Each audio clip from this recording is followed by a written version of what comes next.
Adam, in order for us to get better control with the direction that we're hitting these golf shots, we need to first understand two elements of the golf swing. So we need to understand, number one would be the most important one, would be the club face angle. So basically where that club face is pointing when you hit the golf ball. But not only that, it's also in relation to the club's path as well. So the direction that your club is traveling along. And in your case, if we take a look at where this club head is located, so it's quite significantly behind the hands in this position here compared to where the hands are located, the club is quite significantly sucked inside of where your hands are. And so why that's important is because whenever we see that positioning there, it's going to make it very likely that that club head is going to travel towards the left, which is exactly what we're going to see in this next frame here.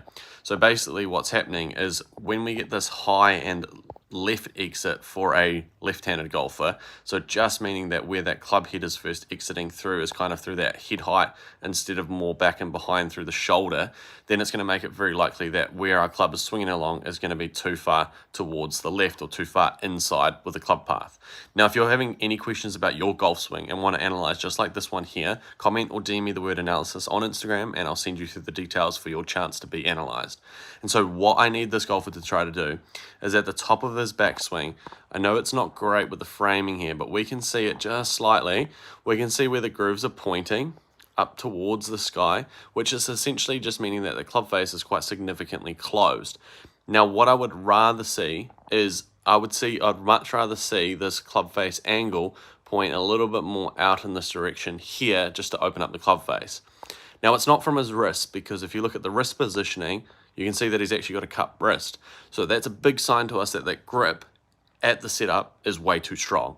So that's what I would try to first start with, is I would try to essentially weaken up the grip so that when you come in to hit the golf ball, the club face isn't pointing too far right. And then what's going to happen essentially is you're going to hit it too far left. And then what you're going to try to do is then try cut across it a little bit more to try to find that middle ground of where that club path needs to be.